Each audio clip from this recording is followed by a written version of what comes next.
Swayam Prabha. Digital India. Educated India.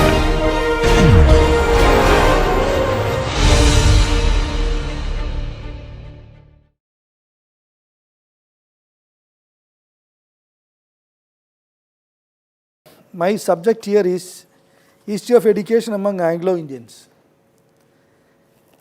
And this is indeed a very dry subject, as I told you earlier. And I must say, the very limited time I have been allotted, I must make some points only. I am not going through the whole paper.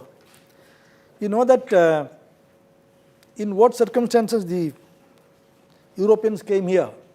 I am not going to, it's too much history which I need not to repeat. But I must say that when the Portuguese came here in the fag end of 15th century, they actually started their operation in the 16th century, beginning of the 16th century, precisely by the second viceroy, Afonso de Albuquerque. He only encouraged his soldiers to marry Indian women. For that he got permission from the King of Portugal. And this is some clarity which I wanted from Dr. Brian about bastard race. Actually from the beginning it was not so. And it was not so also later. Even though it is an entirely different subject, not touching my subject.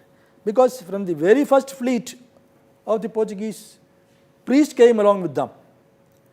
And during the time of Afonso Albuquerque, when he got the permission from the King of Portugal to marry Portuguese soldiers, Portuguese men to Indian women, it was always a sacrament. Marriage, sacrament, it was legal weddings. Even during in those times in India, they were not having a formal wedding. It may be man and woman living together, but it was not so about the Christian faith, especially among Catholics, that always it was a sacrament, a marriage, and it was properly recorded. And you get in Goa now with the Fandusa Oriente, that the marriage has taken place from the beginning of 16th century, that's a record. So that is for the clarification. Now when we come to Escola, the first school started by the Portuguese during Afonso Albuquerque, the second viceroy, it was actually began with 12 students. And they were taught Portuguese and Latin. And you know in what line, they want always religious, not an academic line. The first teacher was one Afonso Alvarez, and he had 16 students with him. He started and in 1521, a class was started, and the whole student, the number was 200 in 1521. Can you imagine in 1521, the beginning of 16th century, they started, even though we in India, we had Nalanda and Tashila. That was all during Buddhist period, and that education system was entirely different. But in the modern lines, the system which we follow, which we sit now with desk, chairs and other facilities, the rudimentary form of that education began in the 16th century. That's what my point is. And the Franciscan seminary in 1527, where mestizos were admitted. Mestiz is a word for mixed race, you know. And I don't have time to elaborate about mixed race. Then it was, they were taught biographies of saints. So those were students who came to study first. And that also was on religious lines. Then Portuguese professors, of course, maybe Jesuits mostly, gave lectures on arts and philosophy in 1530. In 1530, the Portuguese headquarters was shifted to Goa from Cochin. So these were happening in Cochin, and In 1543, Francis Xavier came to Cochin. He was asked to start a college by the local administration, and students were taught to read and write lessons in Portuguese and Latin. Then there was another development, the Madre de Deus Church. That's Mother of God. Madre de Deus is Latin. This church was handed over to the Jesuits to start a college. It was in 1550, and there were 300 students in that college. And primarily they were taught, as I said earlier, theology, a bit of history, Latin and Portuguese. And when we come to later period, when the Dutch came, much is not elaborated during Dutch period about their educational contributions. But we can very well assess that even during Dutch period, these religious congregations, both the Jesuits and later period the Carmelites, they continued that legacy of education system in India. And in the early 18th century, even when the Trangabar mission came into existence, the Protestant church, they started schools in the Coromandel coast, that's in Velangani and Trangabar coast. And they continued their schools there in the lines of Jesuits. And now you can very well imagine the Jesuits now with 52 reputed colleges in India and 5 excellent management institutions. Jesuit stops the educational scenario in India. So that it's all started in the beginning of 16th century. And when European descendants played a major role in bringing up these institutions, then you can note the contributions of Archbishop Hubert de Rosario. He was from Calicut, a Salesian. He is no more. I think you might have heard about Archbishop Hubert de Rosario. And he approached the Jesuit general, Father Pedro Arupe, to send Jesuits to Northeast during early 1960s in the 20th century. And the whole Northeast, now predominantly Christian, began in the 18th century, and slowly they continued because of the educational system. Now everywhere in India you can see boys and girls from Northeast, because of their education, they speak English. That's the main advantage. So wherever they go, they get jobs. Even when I went abroad recently, and even in Gulf countries also, these girls and boys are much in demand because of the very foundation the missionaries started. And coming to South, a school was opened at Fort St. George at Madras during 1645 and 1650 by the missionaries. And even this continued during Dutch period also, and the French period. The French of course had a very not very impressive share in the colonial or in the commercial operations. In 1783, the Calcutta Orphan Asylum was opened. In 1787, the female orphan asylum was established in Madras, followed by male asylum. All ranks below field officers contributed to 2 days' pay, and the generals and field officers gave more. All the children were Anglo-Indians. The Madras male and female asylums continued in the 20th century when they were merged into Lawrence Asylum of Ooty and the Civil Orphan Asylum in Madras. Then another aspect I want to point out, you might have heard about Sister Rose de Lima. She was an Anglo-Indian lady from Madras. She was invited by Carmelites to Kerala, and there she was provided a house where the Carmelites asked her to start a school first and college. Now the St. Teresa's congregation, the famous St. Teresa's College in Ernakulam, and 108 institutions all over the world. It's all started by an Anglo-Indian lady. And now, all over India, this particular institution is considered to be the best concerning women's education. And there is another aspect about Archbishop Bernardine Beccinelli. He was the Vicariate Apostle of the Archdiocese of Virapalli. And in 1864, he brought out his famous pastoral letter that every parish should start, along with the parish, a school. In Malayalam it is called Palli Kudam. I don't know, I find some Keralites names, I think they will understand. That with every parish, the parish priest was asked through a pastoral letter to start a school along with them. That it is known along with the church. And this is the basis of the educational advancement of Kerala. Even now, people irrespective of caste and creed, admitting this fact that for Kerala's education advancement, this very particular incident, along with the Jesuits and Trangobara mission, put a firm foundation.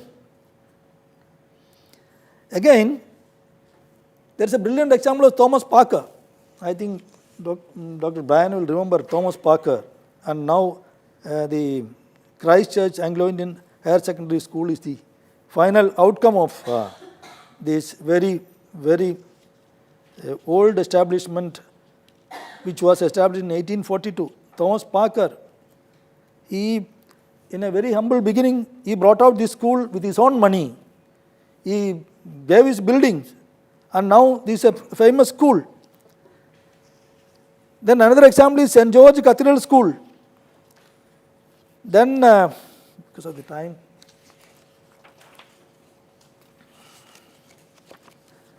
again in 1813, we will come to the Thomas Macaulay, the British intervention for the change of the whole education system in India in the medium of English and the English education. Thank you. And Thomas Macaulay, he convinced the British Parliament that the kind of education we want, there is difference of opinion about Thomas Macaulay's intervention in education. But the result is the present English education system. Then coming to Simon Commission, Sir Henry Gidney argued for Anglo-Indians, and he was asking for more facilities for Anglo-Indians in the matters of education. And in 1944, the Inter-Provincial Board for European and Anglo-Indian Education set up a commission. The commission toured and took evidence. The result was 136 schools were recognized as Anglo-Indian schools. And in the three British presidencies, Calcutta, Bombay and Madras. Later, since the reorganization of states, the board has been known as the Interstate Board for Anglo-Indian Education. Subsequently, the Council for Indian School Certificate Examination was set up to conduct examinations in Anglo-Indian schools. All the leading universities have recognized this council examination as equal to the higher secondary examination. And late Frank Anthony and IIT Barrow, they played a major role in establishing these institutions. Then coming again, Frank Anthony during his time established three reputed schools. The one in Delhi 1959, Calcutta in 1965, and in Bangalore in 1967. These were very bold steps taken during those days because of the courage and vision of late Frank Anthony. Several Anglo-Indians established schools concentrating in areas in Ooty, Yercaud, Dehradun, Shimla, Bangalore, in Bengal, in many places of Bengal, UP, Karnataka, Tamil Nadu, etc. and Kerala. And I am skipping all these because there are so many schools which I need not tell. And I must mention here in Dehradun, the Gardner School, Common Residential and Day School. Then about Mr. David Hilton, All Saints College in Nainital, St. Joseph's College in Nainital, St. Jude's School, Dehradun. And there are so many schools. Then coming to the modern educational system, there is again a case study that the late Lawrence Fulinfo was nominated to Karnataka Legislative Assembly to represent Anglo-Indians. He resigned his lucrative job in the excise department and started a small school. Then later his son started a college. Now it is a reputed college in Bangalore, Fulinfo College.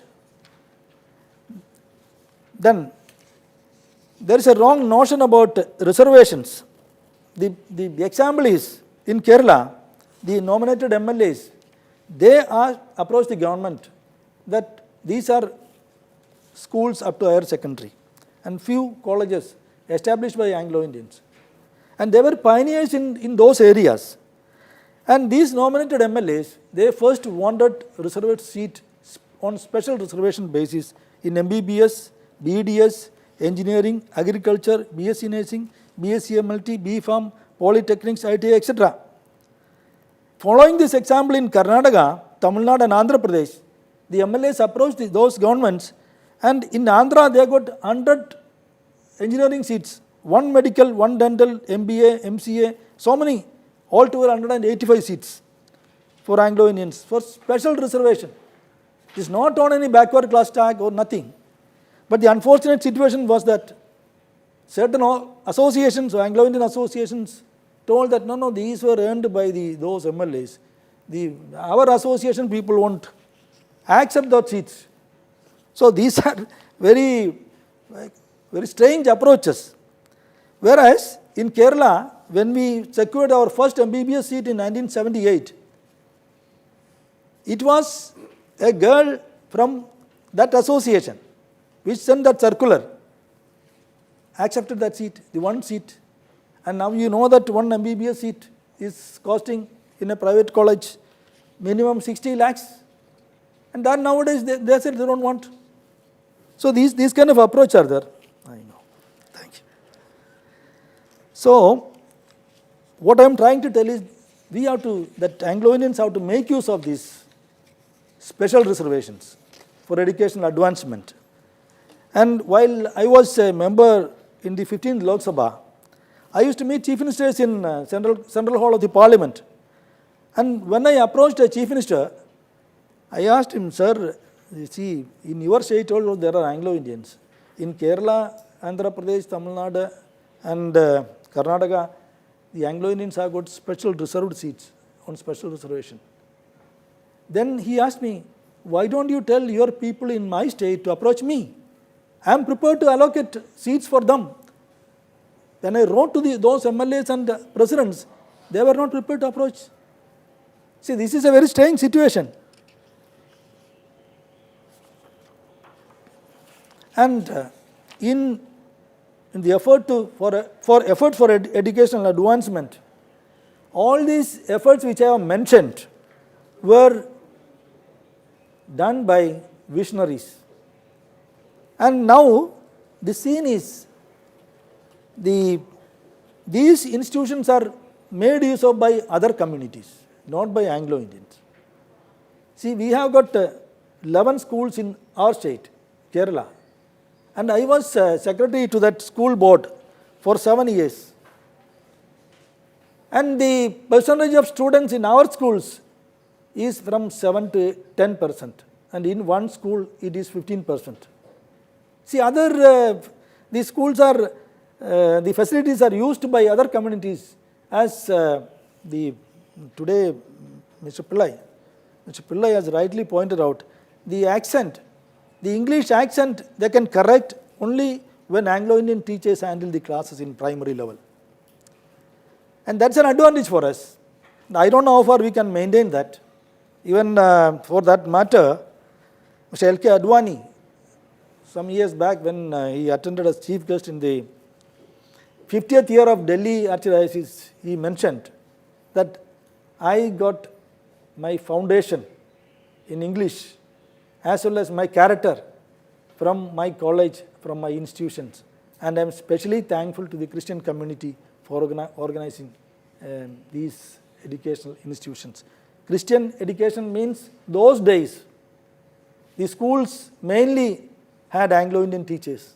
And as rightly pointed out Mr. Brian, Dr. Brian Poppen, the legacy we acquire has to be continued. Unfortunately, my community, the Anglo-Indian community, is not using the source, the good teachers. But in the years to come, it is my wish and pray that they make use of the opportunity and come up in life. Thank you very much.